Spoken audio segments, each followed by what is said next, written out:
celebrate the 25th anniversary of the Convention on the Rights of the Child, young leaders and champions of child rights came together with one agenda: to unite and advocate for the rights of every child in Kenya. Koloni inamaanisha, yani inasema kila mtu ambaye ako chini ya miaka 18 hizo rights zote zimeandikwa ni zake. Article 2 clearly states that every child has rights, no matter their opinion, what they think or say, their background, their social class, their religion, their ethnic groups or their race. The 4-day CRC at 25 Summit was organized by UNICEF, the Ministry of Education and the Kenya Primary School Head Teachers Association. The theme, Our Rights, Our Voices. I'd like to stress on Article 5, which says that governments should respect the rights and responsibilities of families to gather children so that as they grow up, they may learn how to use their rights properly. The parents, the relatives are needed to help the children learn their rights.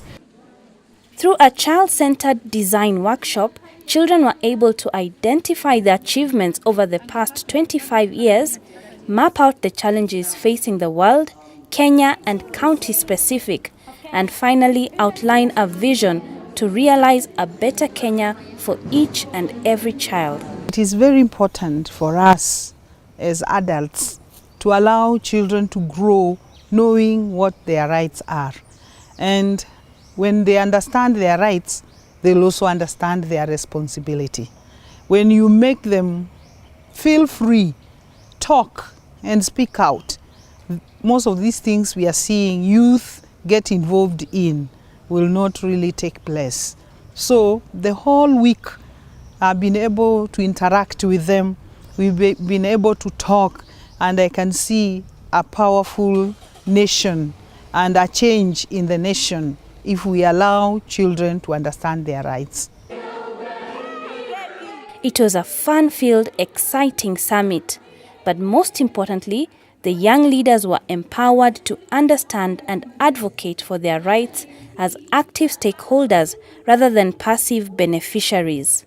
I know I have a right as a child, and the other children who are being locked up in their houses, they have their own rights. So I must fight and to educate their parents more about the disabled and more about our children's rights, because we deserve love, we deserve to interact with other people, we deserve to socialize, and we deserve to be loved by the society too. And on the culmination of the event, they engaged policymakers, government officials, teachers and UNICEF staff on their rights and the Kenya they would like to live in. As we speak of upholding rights, we should also put it into action, not just speaking and advocating, but then also doing something for the children in the community so that their rights are upheld, and then we can have a generation that comes up strong, protected, and a better country. They presented their top 8 resolutions for child rights. Kenya's Parliamentary Select Committee on Education took time to address the children's resolutions and report on their progress in Parliament. I want to say we have heard you. Tumewasikia. We shall now call you to participate. We shall invite you to most of our sittings when we are really discussing some of bills that advocates for the children's rights. It was very clear when you talked that we need your contribution. We really need your contribution when it comes to bills that affect you and the other children of this world. At the end of the summit, new friends were made, regardless of their differences, ethnicity, gender, abilities, or background. The children were placed in the driving seat to use their voices and champion child rights for the many others across the country. This is Daisy Serem reporting for UNICEF Television.